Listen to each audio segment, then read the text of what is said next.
Why do you want to conserve water? The simple answer is we're going to pay you. So for every gallon of water you save in your home, I will pay you. But the community can help you. Thousands of homes around you can help you do it. One of the challenges with water in particular is the things that offer real tangible benefits. Let's say you're working within a manufacturing facility in a physical location. What are you going to do if you're going to replace all of the valves, or you're going to completely redo all of the piping, or you're going to install wastewater treatments? These are things where you actually have to shut down parts of your line. You have to change your operations. It costs money, not only to do it, but there's an operational cost because you have to stop things. You have to change the way that you do things. Even if you replan some of your operational procedures, you have to change things. These are big things. There's a lot of moving parts, literally. So how do you do that? It's a logistical challenge. I won't say nightmare because of course you can do it, but it's a challenge. This is one of the big things. If anything happens to a manufacturing line, anything, that costs money. No one likes that. If you're running a plant and you walk out there and things are stopped, you're running around screaming, pulling your hair out. That's a bad thing. So water goals, how are you going to do that? How are you going to install that big water reuse facility? How are you going to do that? These are all things you have to plan. And so one of the things I like about this is you can meet these goals instantly with a click of a button. You can buy them. You can buy the savings. This is not hand waving. This is not greenwashing. You can't physically do it at your own facility. You've done everything that you can, or you can't afford to shut down for 6 months or 3 months or 2 months. You can't afford to do it, but the community can help you. The thousands of homes around you can help you do it. The net effect to the watershed will be the same. The net effect to that water basin will be less water usage overall. And you as the company are empowering that. You're sponsoring that. You're saying, I can't do it myself, but the community around me that's supporting us with workers, they can do it for us. And we're doing this together in unity. It builds up a lot of goodwill, of course, in your own community. In business, we will sometimes call that license to operate, which is what you were trying to do with your public relations efforts.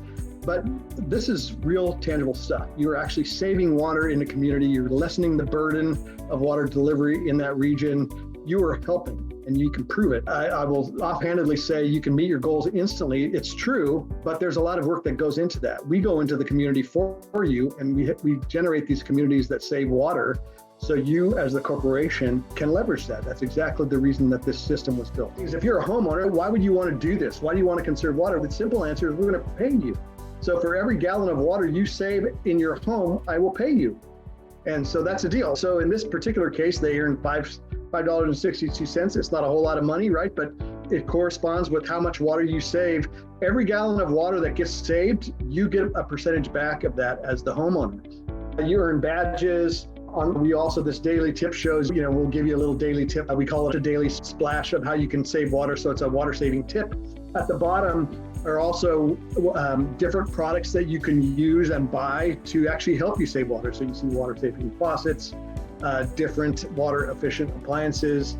The challenge is, we thought it would be an interesting thing if you wanted to set up a little neighborhood contest or do it at your elementary school. I always thought this was really cute because my daughter is a Girl Scout, and to have a competition among some of the other troops, who can save the most water during the month of February, for example. You could do something like this, and then you get pizzas and you get prizes and you do all kinds of things. And so we have little ways that you could set up a contest, just a way to engage people in their community and make water saving fun. There's an avatar, and when you first sign up, you can build a little goldfish, and I'll share a little story with you. It's a goldfish, and it swims, and it just sits there, and it's this cute little thing, and you can give it a hairstyle and give it some glasses, and you can give it a name. We called it Elmer. And then as your savings go up and down, if you save a lot, then Elmer gets a friend and he has a little party in his fishbowl, and it's got a little visual and it's really cute. And what I didn't count on was when the water level gets low, like if you're using too much water and you're not saving enough, the water level gets low. And at one point, Elmer just keeled over and died. And my little daughter, she got all upset. She said, "No, you can't kill Elmer." She was invested even in the initial thing. So the whole point was, you invent a cute little thing that will demonstrate how you are saving water and the health of your water usage in your own house, and you just gamify it. And it was very engaging. We hadn't even built it, but it already had the same effect, which was they wanted to see if they could get Elmer to have 2 or 3 friends and have a party and say, if you met your goal for the month, then Elmer was happy. So we've employed some of these different gamifications to try to see if we can really help get water conservation even up to a new level. What happens a lot of times when you start looking at your water usage, I'd say 10% of the time you'll find out that you have some leaks somewhere. So sprinkler system. So part of the reason I dug up my backyard was because I had this Labrador puppy that loved digging into the ground and ripping up my entire sprinkler system. And so I could never keep up.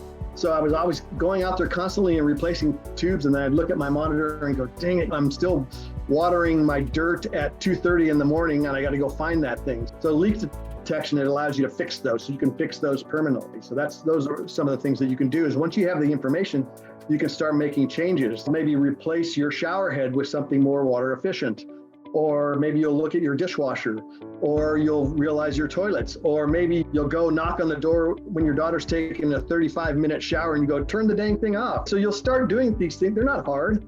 It's just like you do with electricity. When you realize that you're using too much or you're spending $250 to go around, you turn the light off, things like that. So you just take more care and you fix things that maybe you didn't even know were a problem beforehand.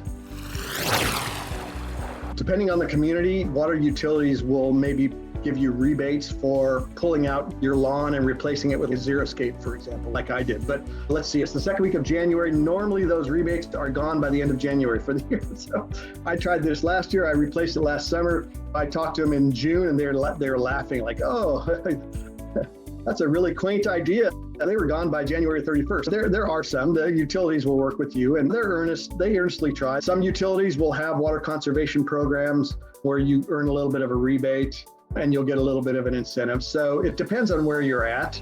It just varies. There's nothing universal. That's also one of the interesting things about the water market is while the energy market tends to be bigger and broader and national in many ways, the water market is just tiny and regional. There's thousands of different water districts that are each responsible for each little hamlet and town and village and things like that. So it's very difficult. But it really depends on where you're at and whether or not you're going to get some help from the local community.